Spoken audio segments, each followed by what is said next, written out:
Shalom, selamat pagi jemaat Tuhan. Berjumpa kembali dalam doa pagi online.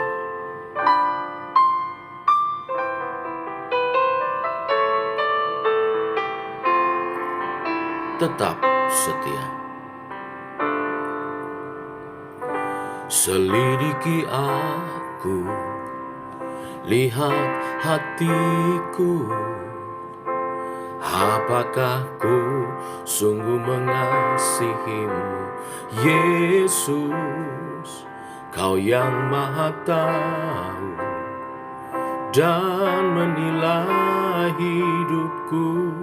Tak ada yang tersembunyi bagimu. Selidiki aku, lihat hatiku. Apakah ku sungguh mengasihimu, Yesus? Kau yang Maha Tahu dan menilai hidupku. Tak ada yang tersembunyi bagimu. Telah kulihat kebaikan-Mu yang tak pernah habis di hidupku. Ku berjuang sampai akhirnya Kau dapati aku tetap setia.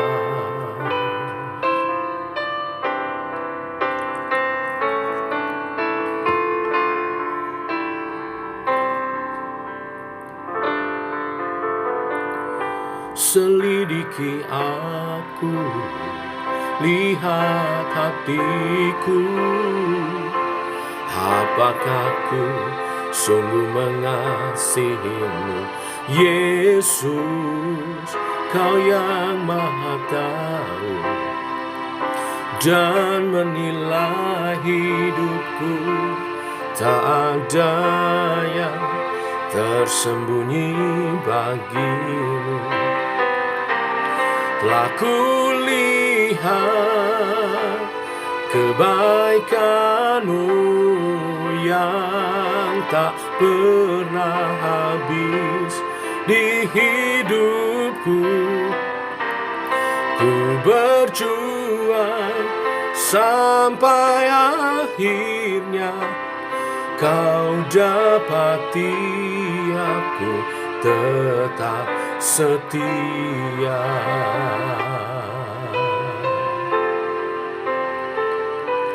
Telah kulihat kebaikan-Mu yang tak pernah habis di hidupku. Ku berjuang sampai akhirnya Kau dapati aku tetap setia. Kau dapati aku tetap setia. Kau dapati aku tetap setia.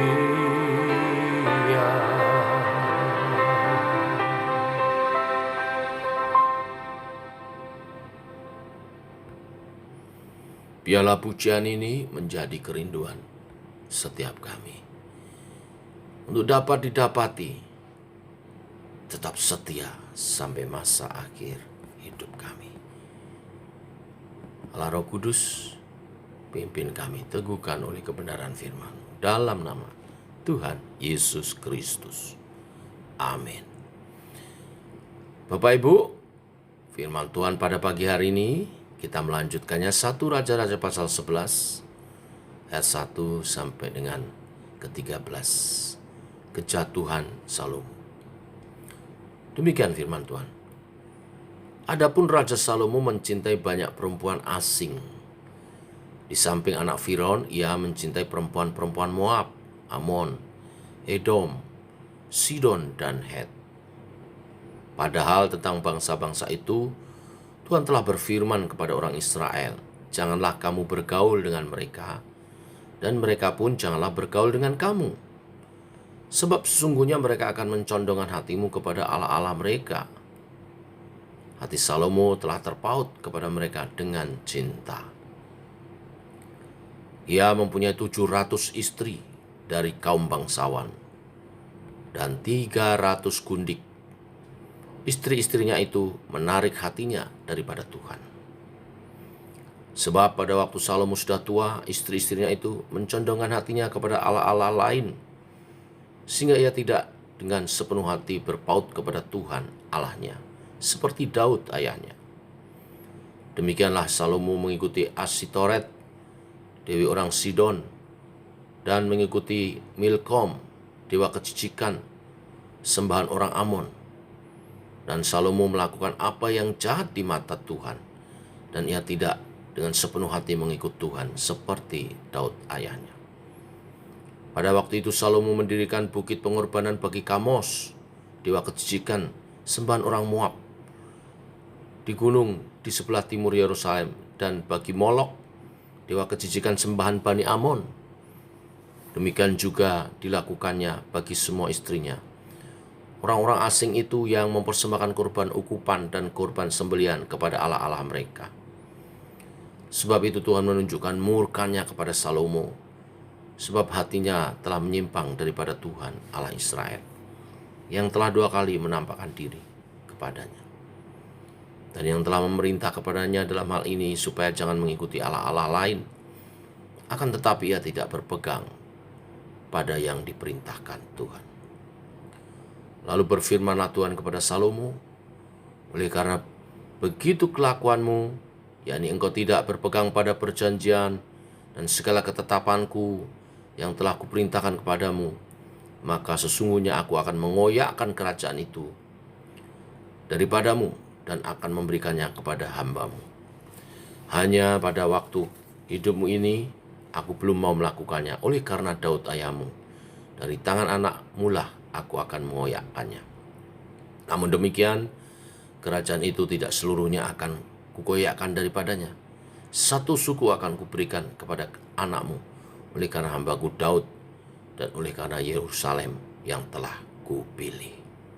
Amin. Bapak Ibu, inilah firman tentang kejatuhan Salomo.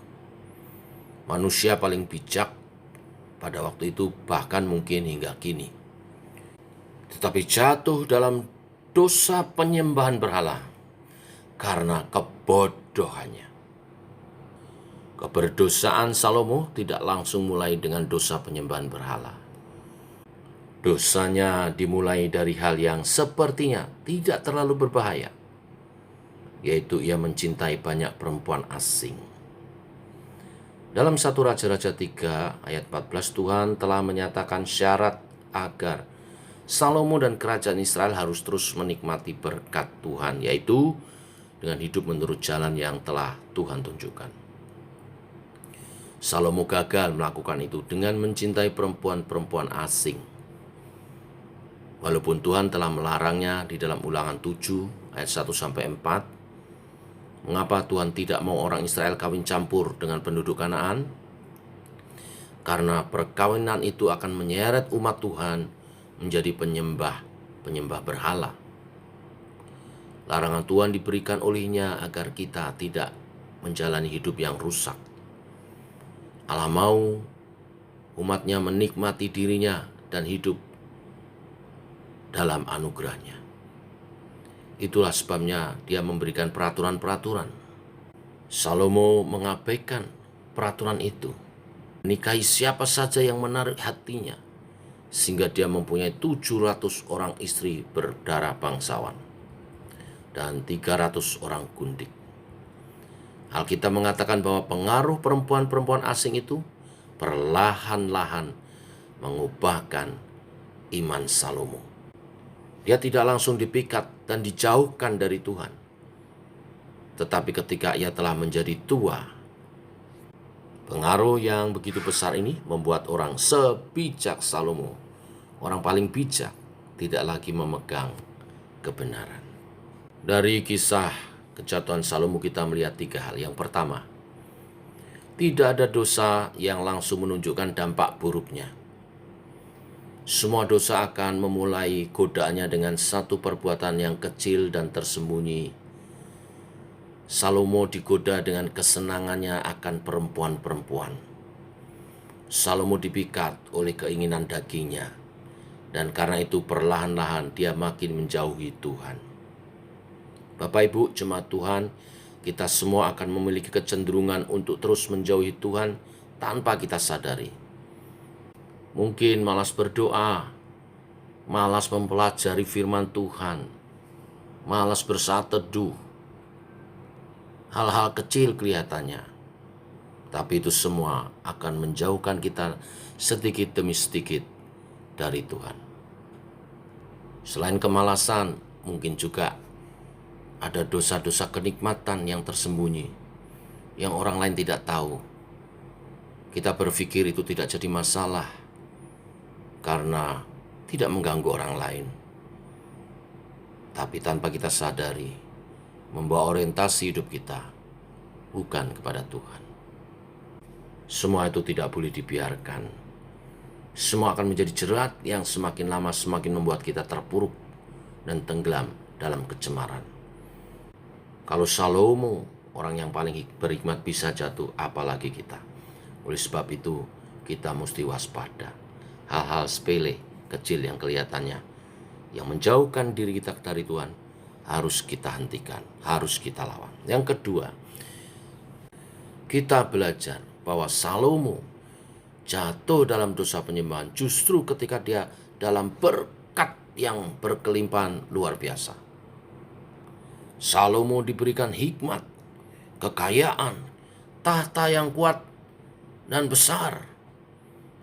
Salomo kalau boleh digambarkan seperti Adam di Taman Eden. Tidak ada kekurangan apapun. Tetapi justru dalam segala kelimpahannya, dia jatuh dalam dosa. Bapak Ibu masih ingat di pasal 10 bagaimana Tuhan memberkati Salomo luar biasa dengan tujuan supaya menunjukkan kepada dunia betapa besar Tuhan yang memberkati Salomo. Tapi ia lupa tujuan itu. Salomo jatuh dalam dosa justru ketika hidup dalam kelimpahan. Dia pakai kelimpahan daripada Tuhan untuk kecemaran hidup. Bersama dengan istri-istrinya yang tidak dikehendaki Tuhan. Dia hidup dalam free sex, penyembahan berhala yang penuh dengan kejijikan di hadapan Tuhan.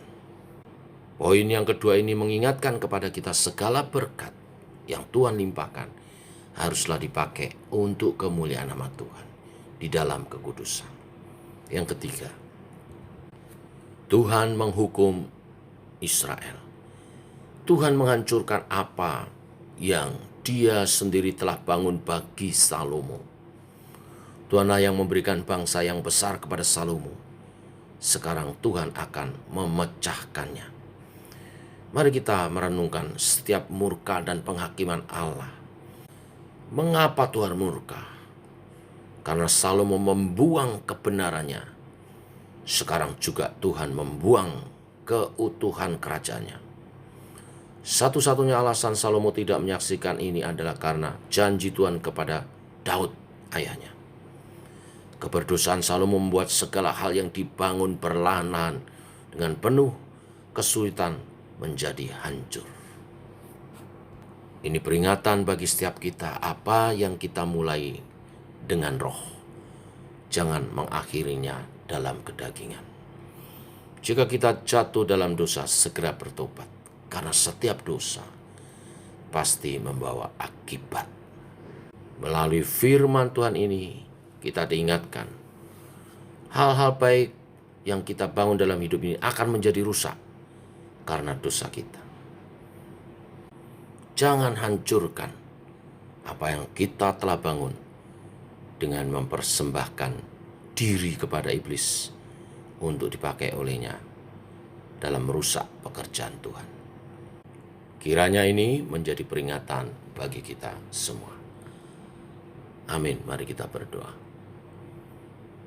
Bapa dalam surga, kami bersyukur untuk hari yang baru pagi ini. Dan Engkau mengingatkan untuk setiap kami setia sampai akhir. Apa yang kami mulai dalam roh, supaya kami terus mempertahankan bahkan membangunnya, bukan menghancurkannya dan mengakhiri dalam kedagingan. Kami mau belajar dari kisah Salomo. Kisah ini Engkau bukakan sedemikian rupa untuk menjadi peringatan bagi setiap anak Tuhan. Siapakah kami dibanding Salomo? Bila Salomo bisa jatuh, kami pun bisa. Oleh sebab itu kami mesti memperhatikan dari hal-hal kecil yang berpotensi menjauhkan diri kami kepada Tuhan. Apakah itu kemalasan, kenikmatan dunia yang tanpa kami sadari, kami harus bisa mengendalikannya. Sebaliknya, untuk semakin hari kami semakin bergantung mengandalkan Tuhan dalam kehidupan kami. Sehingga iman kami terus dibangun. Bukan sebaliknya. Teguhkan setiap jemaat-Mu yang bersama-sama hamba-Mu pagi ini. Berdoa bersama. Kami tidak mampu jalan sendiri. Kami lemah tanpa Tuhan. Ajar kami bersyukur atas segala yang Kau karuniakan dalam kehidupan kami. Iman percaya yang pertama, keselamatan yang Kau anugerahkan, dan juga keluarga, komunitas rohani, gereja-Mu, untuk kami peliharakan, untuk kami bangun dalam bagian kami mengerjakan keselamatan yang telah Engkau percayakan. Biarlah Roh Kudus memegang kami, menuntun kami, hidup memuliakan nama-Mu Tuhan. Dan firman-Mu menjadi suluh dan terang bagi jalan kami. Pada kesempatan yang baik ini tak lupa kami bawa dalam doa persiapan ibadah esok pagi. Hamba-Mu Ibu Pendeta Yati Tenges yang akan melayani, Tuhan urapi. Pakai hidupnya bagi kemuliaan nama-Mu. Dan umat Tuhan boleh berhimpun bersama-sama beribadah, datang menyatakan bakti kepadamu. Tim worship Tuhan urapi, jadi berkat bagi kemuliaan nama-Mu. Dalam nama Tuhan Yesus kami berdoa, kami menyerahkan doa ini. Amin. Demikian saudara, doa pagi kita. Selamat pagi, selamat berjalan bersama dengan Tuhan. Shalom. Tetap sehat, tetap semangat.